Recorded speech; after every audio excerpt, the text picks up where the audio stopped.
which is a peculiarity to America. And so there were automatic tax hikes and spending cuts that were mandated, to start at the beginning of this year. And so if that was implemented, it would have taken at least 4% out of the U.S. economy, which is only growing at less than 2%, which would have put the economy into recession immediately. So now what they've done is managed to avert a lot of that. So basically what it actually means is that all they're going to do is a slight tax hike at the wealthier end, but there's also a payroll tax that comes in. So, and that's all that's going to happen.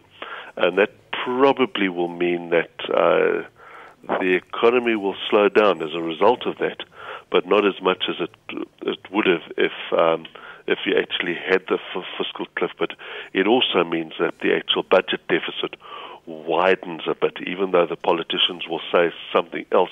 Their own congressional the budget office suggests that it's going to, these measures are going to actually raise the deficit by about $4 trillion over the next 10 years, which means that they haven't really resolved their budget deficit issue. All right, we'll talk about that just now, but a question for you is that the world was watching this. Financial markets across the world were busy going up and down on whether they were making progress or not.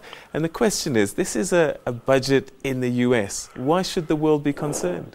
It's because the U.S. economy is a quarter of the global economy, so if anything that happens there filters through to the rest of the world, to a greater or less extent. Our own economy is quite open, and you'll find it will probably have a relatively big effect, compared to economies that are less open.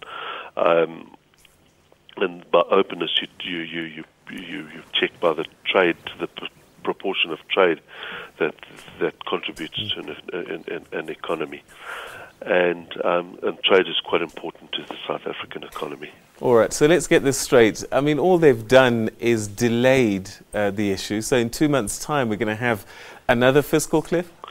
No, you won't. It won't be in 2 months' time in terms of a fiscal cliff. I think we're not going to see these automatic measures come back, because I think they've made these things permanent in these particular measures. However, the economy is probably going to slow down because of the tax hikes, and the budget deficit is probably not going to get much smaller, which means that they've got the debt ceiling discussion that's going to come up. They're already at their debt ceiling, and that debt's, they need to borrow a huge amount more money just to keep the budget going. So that's going to be the next big discussion, which will come up in the next 2 to 3 months. And it'll probably also go to the brink with quite an acrimonious discussion. But it also means that you'll have less confidence in the dollar. You're already seeing the dollar weaken, and it means that that they're not really resolving their issues. Europe is probably in a better position because they actually are dealing with their budget deficits. All right. How did America get into this position? I mean, I remember the Clinton years, and we were talking surpluses. Yeah.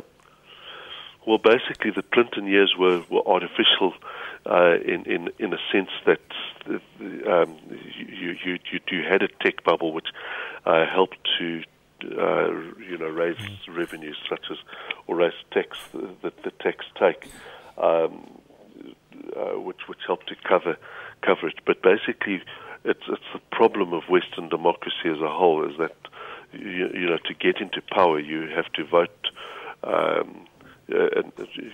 for spending, and that's not necessarily what your tax base can actually necessarily bear.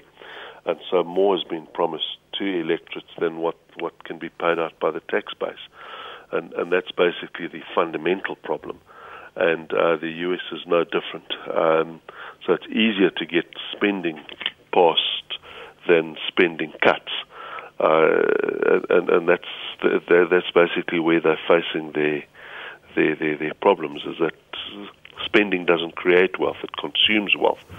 And that's what's not being dealt with. All right, so in a nutshell, crisis averted for now, but we certainly have to keep an eye on the patient. No, very much so. It's not resolved at all.